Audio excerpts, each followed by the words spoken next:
আসসালামু আলাইকুম। মাইক্রোসফট ওয়ার্ডের আজকের সপ্তম ক্লাসে থাকছে ইনসার্ট পার্ট 3 উপরে লিঙ্কস ফাংশনের কাজ, কমেন্টস অ্যান্ড হিডার অ্যান্ড ফুটার ফাংশনের উপরে। সুতরাং ভিডিওটি না টেনে সম্পূর্ণ দেখতে থাকুন এবং শিখে নিন লিঙ্ক ফাংশনের কাজ কি, কমেন্টস অ্যান্ড হিডার অ্যান্ড ফুটার ফাংশনের কাজ কি। আর যারা আগের 6টি ভিডিও মিস করেছেন তাদের জন্য ডেসক্রিপশন বক্সে আগের 6টি ভিডিওর লিঙ্ক দেওয়া থাকবে, আশা করি সেখান থেকে দেখে নিতে পারবেন। সুতরাং আর দেরি নয়, চলুন স্ক্রিনে আজকের ক্লাস দেখে নেই।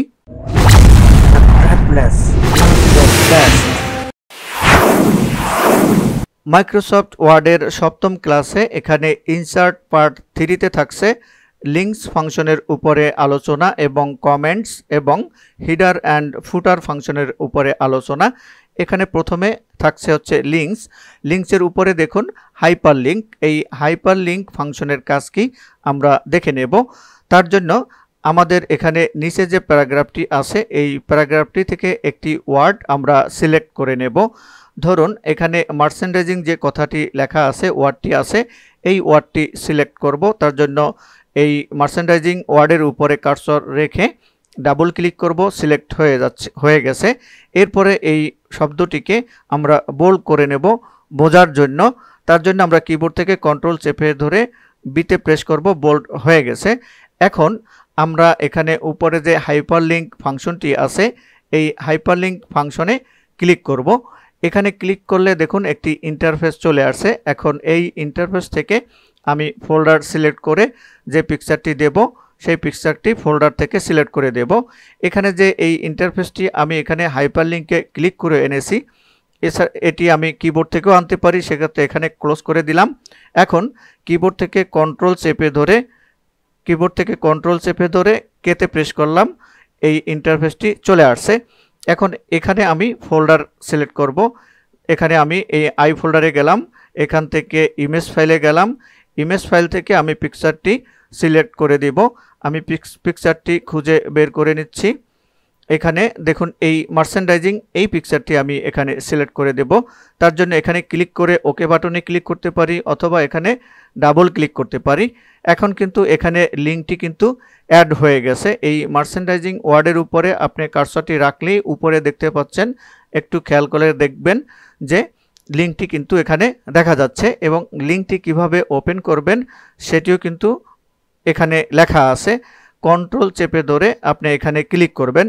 আমি কিবোর্ড থেকে কন্ট্রোল চেপে ধরে এখানে ক্লিক করলাম। এখানে একটি ইন্টারফেস আসছে। আমি এখানে লেখা কি, would you like to open this file?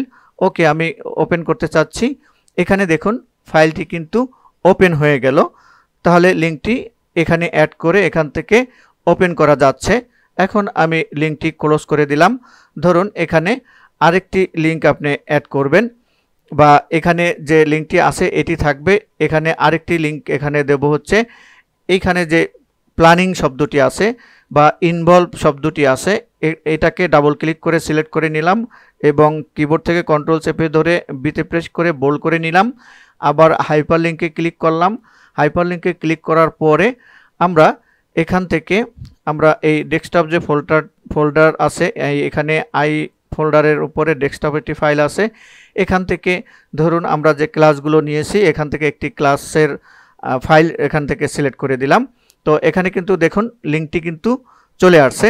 এখানে ইনভলভের উপর কার্সরটি রাখলেই উপরে দেখুন লিঙ্কটি চলে আসছে। এখন লিঙ্কটি ওপেন করতে হলে আমাকে কিবোর্ড থেকে কন্ট্রোল চেপে ধরে এখানে ক্লিক করতে হবে। ক্লিক করলে কিন্তু দেখুন এই ফাইলটি কিন্তু এখানে চলে আসছে। দেখুন এই ফাইলটি এখানে চলে আসছে। তার মানে এই হাইপারলিংকের কাজ হচ্ছে আপনি যদি কোনো ওয়ার্ডের উপরে বা কোনো ওয়ার্ডের সাথে কোনো কিছু লিঙ্ক করে দিতে চান, সেটি হাইপারলিংকের মাধ্যমে আপনি লিঙ্ক করে দিতে পারবেন। এরপরে এখানে বুকমার্ক আছে, এটি আমাদের সাধারণত দরকার হয় না। ক্রস রেফারেন্স আছে, এটিও দরকার হয় না। এখন আমরা যাব কমেন্টস ফাংশনের উপরে এখানে কাজ করব। তো এখানে কমেন্টস যে অপশনটি আছে, এখানে আমরা ধরুন এখানে যে কোনো ওয়ার্ডের উপরে আপনি একটি কমেন্টস লিখে দিবেন। সেক্ষেত্রে আপনি এখানে এই যে ওয়ার্ডটি, ধরুন এই ওয়ার্ডটি প্রথমে মার্চেন্ডাইজিং ওয়ার্ডটি আছে, এখানে আমি একটি কমেন্টস অ্যাড করব। কমেন্ট যে অপশনটি আছে এখানে কমেন্ট অপশনে ক্লিক করব। ক্লিক করলে দেখুন এখানে একটি কমেন্ট বক্স চলে আসছে। এখানে আমরা একটি কমেন্ট অ্যাড করে দেব। ধরুন আমি এখানে লিখলাম merchandising MERCHANDISING merchandising ইজে demandable job এখানে স্পেলিংটি কারেকশন করে নিই ডিমান্ডেবল জব এই কমেন্টসটি আমরা এখানে দিয়ে দিলাম। এখন এখানে কমেন্টসটি কিন্তু আছে, এখানে কমেন্টস না দেওয়াই ভালো, কারণ হচ্ছে আপনি যখন কমেন্টস দিবেন, যখন প্রিন্ট করবেন, প্রিন্ট সেটআপে যখন যাবেন তখন ঝামেলা হতে পারে। দেখুন আমি এখানে ফাইলে যাওয়ার পরে এখানে প্রিন্ট অপশনে গেলাম, প্রিন্ট অপশনে যাওয়ার পরে দেখুন এখানে এই যে সেটআপে একটু ঝামেলা হচ্ছে, এখানে পেজের পাশে এই অংশটি চলে আসছে। তাহলে এরকম কমেন্টস ওয়ার্ডে না করাই ভালো, সেক্ষেত্রে আমি কমেন্ট উঠিয়ে দিতে পারি। ধরুন যখন প্রিন্ট দিতে যাবেন তখন কিন্তু প্রবলেম হতে পারে। আবারও দেখাচ্ছি, এখানে ফাইলে যাওয়ার পরে প্রিন্টে যাওয়ার পরে এখানে দেখুন সেটআপে একটু ঝামেলা হয়ে যাচ্ছে। তো আমরা কমেন্টস সাধারণত যদি না দিয়ে পারি আমরা কমেন্ট দিব না। এখন কমেন্ট লিখছেন, আপনি কমেন্টটা এখানে দিয়েছেন, দেওয়ার পরে আপনি মনে করেন না আমি কমেন্ট দিব না, সেক্ষেত্রে এই কমেন্টটা আবার কিভাবে রিমুভ করবেন, সেক্ষেত্রে এইখানে এই ওয়ার্ডটির উপরে আপনি কার্সরটি রেখে রাইট বাটন ক্লিক করবেন। রাইট বাটন ক্লিক করার পরে এখানে নিচের দিকে যাবেন, ডিলিট কমেন্ট, এই ডিলিট কমেন্টের উপরে ক্লিক করবেন। কমেন্টটি কিন্তু চলে গেছে অটোমেটিক। এখন আমরা হেডার অ্যান্ড ফুটারের ফাংশনের কাজ দেখব। উপরে প্রথমেই আছে হচ্ছে হেডার ফাংশনের কাজ কি, তার জন্য এখানে যে হেডার ফাংশনের এখানে যে পয়েন্টটি আছে এই পয়েন্টটিতে আমি ক্লিক করব। এখানে ক্লিক করলে অনেকগুলো অপশন আছে, আপনি এই পেজের টপে কি লিখবেন, যে পার্টটি লিখুন, এখানে কোম্পানি নেম লিখতে পারেন, অ্যাড্রেস দিতে পারেন, যেটি লিখুন না কেন প্রত্যেকটা পেজেই কিন্তু সেই লেখাটি চলে যাবে অটোমেটিক। এখানে অনেকগুলো ফাংশন আছে, এটি নিতে পারেন, এটি নিতে পারেন, এটি নিতে পারেন, এখানে এটি সিলেক্ট করলে কর্নারে এটি থাকবে। এভাবে যদি এই অপশনটি নিতে চান সেক্ষেত্রে এই অপশনটি থাকবে। আমি উপরে নিব এখানে এই যে ফাংশনটি আছে 3 কলামের, যে ব্ল্যাঙ্ক 3 কলামের ফাংশন, এটি নিব। এখানে ক্লিক করলাম, এখানে ক্লিক করার পরে দেখুন এখানে চলে আসছে। আমি এই মাঝখানে যে লেখাটি, এখানে একটি লেখা আমি এখানে কপি করে নিয়েছি, এখন পেস্ট করে দিলাম। এখানে মাইক্রোসফট ওয়ার্ড বাংলা ক্লাস দিলাম, আর এখানে আমি বাংলা লিখে দেব, সততা লিখলাম, এখানে সততা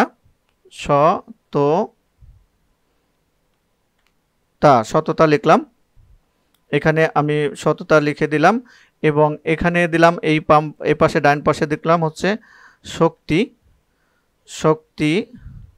শক্তি লিখে দিলাম। দেখুন এখানে আমি এই হেডার ফাংশনে আমি লিখে দিলাম উপরে একেবারে প্রথমে মাইক্রোসফট ওয়ার্ড বাংলা ক্লাস, এখানে সততা, এখানে শক্তি, 3 ব্ল্যাঙ্ক পেজে 3 কলামের ফাংশনের কাজ নিয়েছি। এখন আমি বাইরে যে কোনো জায়গা ক্লিক করব, ক্লিক করলে দেখুন এখানে কিন্তু লেখাটি চলে আসছে। এখানে কিন্তু আফসা জলছাপের মতো দেখলেও কিন্তু যখন প্রিন্ট দেবেন তখন কিন্তু এরকম বোল্ড হয়ে বা এরকম ঠিক লেখাটি আসবে। তার জন্য আমি এখন নিচে যাই, দেখুন প্রত্যেকটা পেজে কিন্তু এই লেখাটি চলে আসছে। হেডার ফাংশনের কাজই এরকম যে আপনি হেডার ফাংশনে যা লিখে দিবেন এবং সেটি কিন্তু প্রত্যেকটা পেজ, যতগুলো পেজ নেবেন আপনি ততগুলো পেজেই কিন্তু এই অপশনটি বা এই যে লেখাটি লিখছেন এই লেখাটি থেকে যাবে। আমরা এখন এখানে যেহেতু জলছাপের মতো দেখাচ্ছে, আমরা প্রিন্ট প্রিভিউতে যাই। প্রিন্ট প্রিভিউতে গেলে আমরা এখানে দেখতে পাচ্ছি কিন্তু জলছাপের মতো কিন্তু দেখা যাচ্ছে না, এখানে একেবারে ক্লিয়ার দেখা যাচ্ছে। যখন প্রিন্ট দেবেন এভাবে কিন্তু ক্লিয়ার চলে আসবে। আবারও আমরা ব্যাকে গেলাম, আমরা এখানে হেডার ফাংশনের কাজ দেখলাম। এখন আমরা ফুটার ফাংশনের কাজ দেখব। সেক্ষেত্রে আমরা এখানে ইনসার্টে গেলাম, ইনসার্টে যাওয়ার পরে এখন এখানে আমরা যে ফুটার আছে ফুটার ফাংশনের এখানে ক্লিক করব। এখানে ক্লিক করার পরে এখানেও অনেকগুলো ফাংশন আছে, এখান থেকে আপনি কোনটি নেবেন। আমি এখান থেকে এই ফাংশনটি নেব। এখানে অনেকগুলো আছে, যেটি আপনার পছন্দ হয় আপনি সেটি নিতে পারেন। ধরুন আমি এখান থেকে এই ফাংশনটি নেব, না এই ফাংশনটি না, আমি এই ফাংশনটি নেব।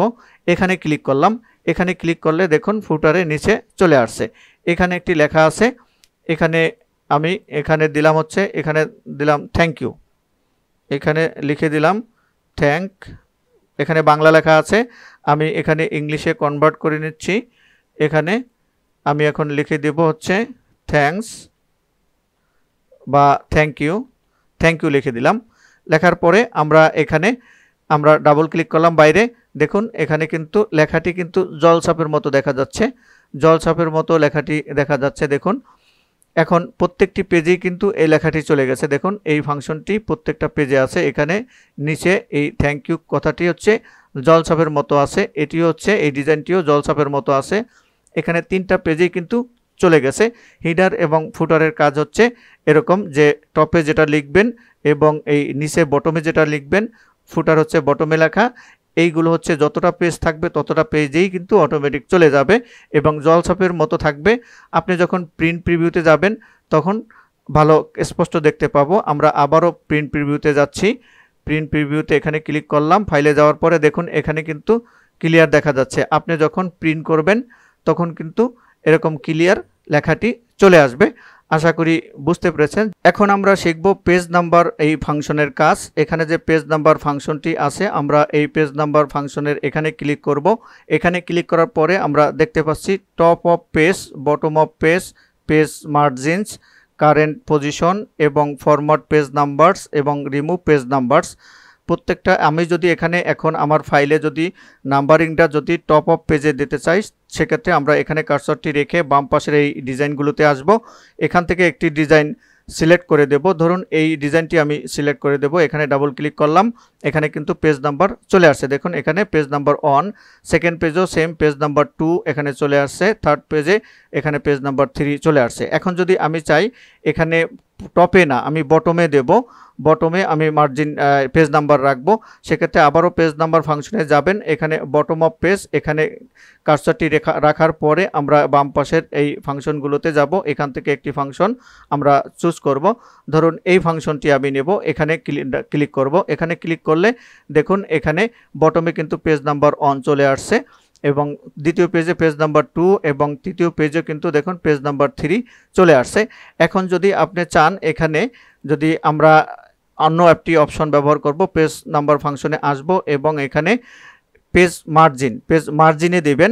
সেক্ষেত্রে আপনারা কি করবেন, এখানে পেজ মার্জিনের এখানে কার্সরটি রেখে বাম পাশের এই ডিজাইনগুলোতে যে কোনো একটি আপনি ক্লিক করে নেবেন। এই প্রথমটি আমি ক্লিক করলাম। ক্লিক করার পরে দেখুন এখানে মার্জিন বরাবর কিন্তু পেজ নাম্বার চলে আসছে, পেজ নাম্বার 1 এবং এখানে দেখুন দ্বিতীয় পেজে পেজ নাম্বার মার্জিন বরাবর 2, তৃতীয় পেজও দেখুন মার্জিন বরাবর পেজ নাম্বার 3।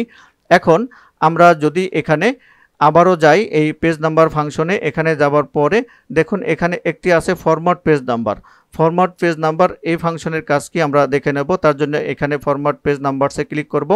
ক্লিক করার পরে দেখুন এখানে আপনি পেজ নাম্বার এর আগে দেখছেন 1 থেকে সিরিয়াল শুরু হয়েছে। এখন আপনি যদি চেঞ্জ করতে চান 2 বা 3 নাম্বার থেকে শুরু করবেন, সেক্ষেত্রে এখানে দেখুন এখানে যে স্টার্ট অ্যাট এখানে ক্লিক করবেন। এখানে ক্লিক করার পরে এখানে 3 সিলেক্ট করে দেবেন, 3 এখানে লিখে দেবেন। লেখার পরে ওকে বাটনে ক্লিক করবেন। ওকে বাটনে ক্লিক করার পরে দেখুন প্রথম পেজটাই হচ্ছে 3 নাম্বার সিরিয়াল চলে আসছে। এখানেও মার্জিনের নাম্বারে এখানেও 3 নাম্বার চলে আসছে। সেকেন্ড পেজে দেখেন 4 নাম্বার পেজ, এখানে 4 নাম্বার পেজ এবং থার্ড পেজে দেখেন এখানে 5 নাম্বার পেজ, এখানে 5 নাম্বার পেজ চলে আসছে। তো আশা করি বুঝতে পেরেছেন যে কিভাবে পেজ নাম্বারিং করা হয়। এখন যদি চান এখানে পেজ নাম্বারিং থাকবে না, উঠিয়ে দেবেন, সেক্ষেত্রে আবারও পেজ নাম্বার এই ফাংশনে ক্লিক করবেন। ক্লিক করার পরে এখানে রিমুভ পেজ নাম্বারস এখানে ক্লিক করবেন। এখানে কারেন্ট যে পজিশন বলা আছে এখানে যদি দিতে চান, সেক্ষেত্রে কি করবেন, এখানে এই কার্সরটি রাখার পরে এখানে কারেন্ট পজিশন বলতে এখানে যে এই যে কারেন্ট জায়গায় যে নাম্বারিং দেওয়া আছে, টপে যে নাম্বারিং দেওয়া আছে, অথবা আপনি যখন এই বটমে নাম্বারিং দেওয়া থাকবে সেই কারেন্ট পজিশনে রাখতে চাইলে তখন এখানে কার্সরটি রেখে এখান থেকে যে কোনো একটি ফাংশন সিলেক্ট করে দিবেন। আমি আর সিলেক্ট করলাম না, আশা করি বুঝতে পেরেছেন। এখন আমি পেজ নাম্বার রিমুভ করব। রিমুভ করার জন্য আমি এখানে যে এই যে রিমুভ পেজ নাম্বারস আছে এই ফাংশনে আমি এখানে ক্লিক করব। এখানে ক্লিক করার পরে দেখুন উপরে টপে এবং বটমে কিন্তু পেজ নাম্বার কোথাও নাই, চলে গেছে। এখানে পেজ নাম্বার নাই এবং বটমেও পেজ নাম্বার নাই। এখানেও তৃতীয় পেজেও কোনো পেজ নাম্বার, বটমে পেজ নাম্বার নাই। দেখুন এখানে 3 নাম্বার পেজের বটমেও নাই, টপেও নাই, পেজ নাম্বার উঠে গেছে। তাহলে আশা করি বুঝতে পেরেছি আজকের ভিডিও থেকে যে কিভাবে হাইপারলিঙ্ক দ্বারা পিকচার অ্যাড করা হয়, যে কোনো ওয়ার্ডের সাথে লিঙ্ক করে দেওয়া হয়। এবং কমেন্ট কিভাবে করা হয়, যে কোনো ওয়ার্ডের ভিতরে বা যে কোনো ওয়ার্ড ফাংশনের সাথে একটি ওয়ার্ডের সাথে কিভাবে কমেন্টস অ্যাড করা হয়, এবং হিডার অ্যান্ড ফুটারের কাজ কি এবং পেজ নাম্বার কিভাবে দেওয়া হয়। আশা করি ভালোভাবে বুঝতে পেরেছেন। ভিডিওটি যদি ভালো লেগে থাকে তাহলে please like, comment and share. এছাড়াও আপনি যদি এই চ্যানেলে নতুন হয়ে থাকেন তাহলে এখনই আমার চ্যানেলটি সাবস্ক্রাইব করে নিতে পারেন এবং পাশে থাকা বেল বাটনে ক্লিক করে অল বাটনে প্রেস করে রাখুন, যাতে পরবর্তী ভিডিওর নোটিফিকেশন অটো পেয়ে যান।